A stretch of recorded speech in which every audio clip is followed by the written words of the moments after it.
محترم بزرگوں، دوستوں، عزیزوں، شریعت یہ کہتی ہے کہ تم کسی مسلمان کی شکایت کسی مسلمان قاضی کے پاس مت لے کے جانا.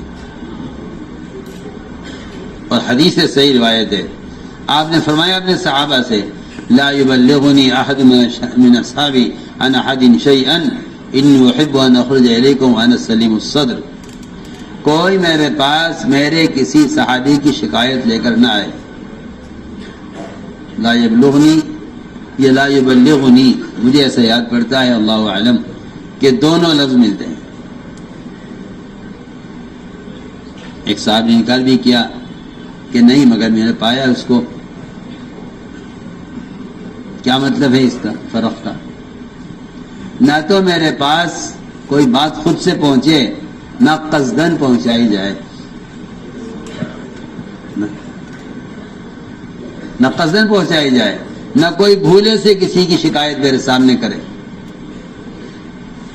کیونکہ میں یہ چاہتا ہوں کہ میں تمہارے سامنے نکلوں تو میرا سینہ سب کی طرف سے صاف ہو.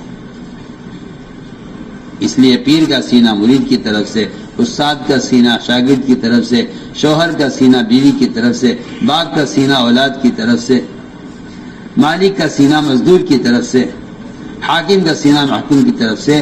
جتنا صاف رہے گا اتنا ہر شعبے میں امن رہے گا. سمجھے نہیں؟ لیکن فساد وہاں ہوتا ہے جہاں شکایت پہنچانے والے وہ بڑے لوگوں کے قریب ہو جاتے ہیں، اور احمق ہیں وہ لوگ جو شکایت لانے والے کو قریب کرتے ہیں اور اس کی بات پر کان دھرتے ہیں اور مزید معلومات حاصل کرنے کے لیے ان کا اکرام کرتے ہیں. یہ فساد پھیلاتے ہیں. امام شافعی رحمۃ اللہ علیہ سے ایک صاحب نے آ کر کسی کی شکایت کی ان سے، اور یہ کہا کہ فلاں صاحب آپ کو یوں کہتے ہیں، یوں کہتے ہیں، یوں کہتے ہیں، یوں کہتے ہیں. امام شافعی نے ساری بات سن کر کہا، اگر آپ اپنی بات میں سچے ہیں، بالکل سچ بول رہے ہیں، تو آپ چغل خور ہیں، اور چغل خور جنت میں داخل نہیں ہوگا. اور اگر آپ جھوٹ بول رہے ہیں تو آپ فاسق ہیں، فاسق میں جنت میں داخل نہیں ہوگا. یہ جواب دے کر اسے ایسا کر دیا کہ دوبارہ اس کی ہمت نہ ہوئی کہ آ کر کسی کی شکایت کرے. چنانچہ میں عرض کر رہا تھا، اس زمانے میں حال یہ ہے، اس زمانے میں حال یہ ہے کہ مسلمان کی شکایت لے کر کافر کے پاس جا رہا ہے. یہ زمانے کا سب سے بڑا المیہ ہے، جبکہ مسلمان کا مقام وہ تھا کہ مسلمان کی شکایت مسلمان سے نہ کرو، مسلمان کی شکایت مسلمان سے نہ کرو.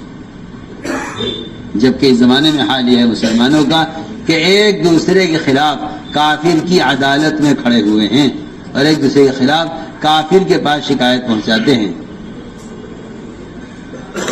ایک غیر مسلم عہدے دار مجھ سے کہہ رہا تھا کہ ہماری شرم سے گردن جھک جاتی ہے جب آپ کو مسلمان بھائی کی شکایت لے کر ہمارے پاس آتے.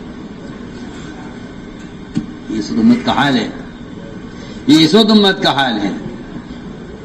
کہاں ایک ادنا سے ادنا مسلمان اگر ایک قاتل کافر کو جو قتل کے ارادے سے آیا ہے مسلمان کے، اگر اس قاتل کافر کو کوئی مسلمان کمزور سے کمزور مسلمان امان دے دیتا تھا تو وہ مسلمان وہ کافر سارے مسلمانوں کے درمیان معمون ہو جاتا تھا. کہاں تو مسلمانوں کی ایسی اجتماعیت تھی. میں کیا کہہ رہا ہوں، ایسی مسلمانوں کی اجتماعیت تھی. کمزور سے کمزور مسلمان اگر اپنے کسی قاتل کافر کو امان دے دیتا تھا تو سارے صحابہ کے درمیان وہ کافر معمون ہو جاتا تھا کہ بھئی ہمارے ایک آدمی نے امان دے دی ہے، اب یہ مشرک سب کے درمیان معمون ہے، اسے کوئی کچھ نہیں کہہ سکتا. کتنے موقع ہیں سیرت میں ایسے جہاں صحابہ نے اپنے قاتل کافر کو قتل کرنا چاہا لیکن ایک مسلمان نے امان دے دی، کہا اب آپ کو کوئی کچھ نہیں کر سکتا. عمر رضی اللہ تعالی عنہ نے ہرمزان مشرک جس نے کئی صحابہ کو قتل کیا تھا، جب وہ گرفتار کر کے لایا گیا عمر کے سامنے، عمر نے فرمایا، اور وہ گھبرایا ہوا تھا، بہت سامنے نہیں آ رہا تھا، فرمایا گھبراؤ مت، یہاں بیٹھو بس. سلمان فارسی نے کہا مومنین آپ نے اس کو امان دے دی ہے, اب آپ اس کو کسی قیمت پر قتل نہیں کر سکتے. یعنی سلمان کیسے کہہ رہے ہو اس نے اتنے صحابہ کو قتل کیا ہے, کسی نے قتل کر سکتے نہیں کر سکتے. آپ نے اس کو کہہ دیا گھبراؤ مت, بس اتنا لفظ ایک کافر کے لیے بولنا اس کی حفاظت کے لیے کافی ہے. کیسے کہہ رہے ہو تم سلمان؟ کہ جی میں حدیث سے کہہ رہا ہوں, گواہ لاؤ اس حدیث پر. فوراً گئے گواہ لے کر آئے, گواہی دو کہ آپ نے حدیث سنی اللہ کے نبی سے, کہ آپ نے سنی ہے. اگر کوئی مسلمان کسی دشمن کافر سے بھی یہ کہہ دے کہ گھبراؤ مت تو معمول ہو جاتا ہے.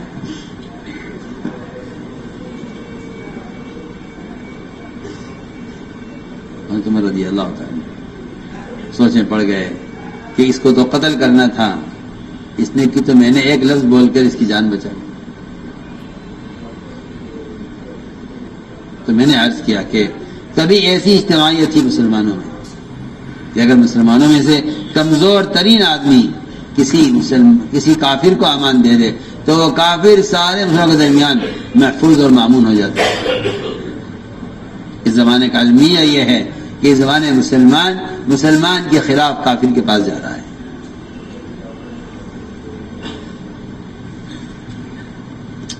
روزانہ کے یہ قصے ہیں.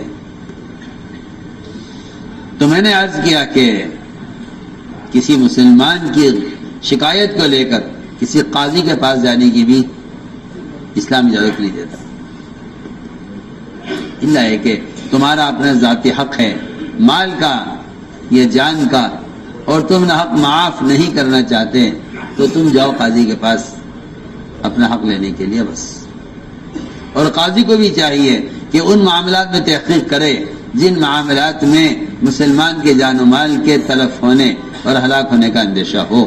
اگر یہ نہیں ہے تو پھر قاضی کے لیے بھی تحقیق کرنے کی ضرورت نہیں ہے.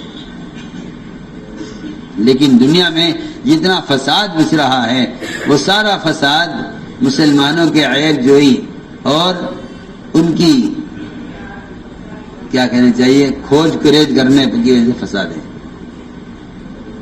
جو کھوج کریج کرتے ہیں نا, بتاؤ بھائی کیا بات تھی, کیا ہوا تھا, کہاں ہوا تھا, کیا ہوا تھا, کیا ہوا تھا, تحقیق کرو کیا ہوا تھا. نہیں, سارے فساد کی جڑ یہ ہے. لوگ سمجھتے ہیں تحقیق کرنے سے بات ختم ہو جائے گی, حالانکہ حدیث میں ہے کہ مسلمان کی عیب جوئی کرنے والا آدمی فساد مچانا چاہتا ہے, اور سب سے بڑا فسادی ہے جو مسلمان کی عیب کی تحقیق کرے.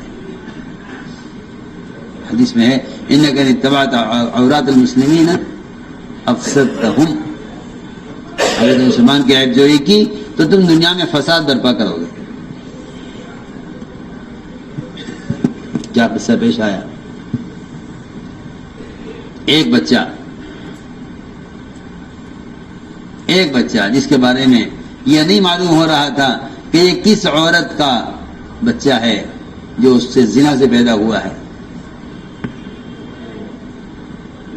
اس کی تحقیق کرنا کہ یہ بچہ کس کا ہے.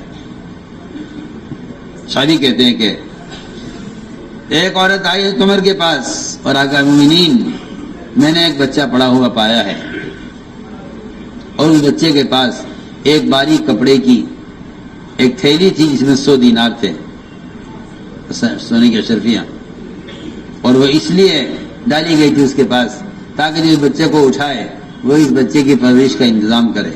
100 دینار.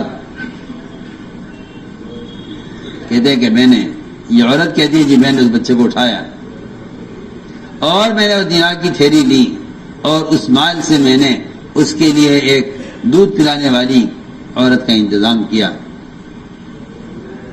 اب 4 عورتیں آتی ہیں اور چاروں کی چاروں اس بچے کو پیار کرتی ہیں.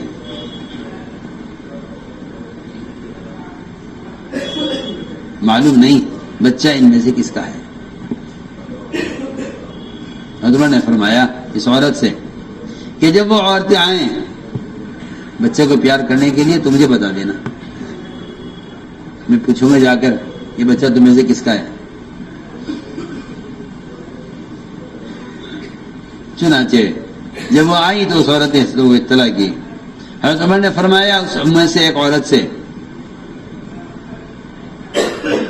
کہ بتا تم میں سے بچے کی ماں کون سی ہے؟ عمر نے سوال کیا بتا تم میں اس بچے کی ماں کون سی ہے؟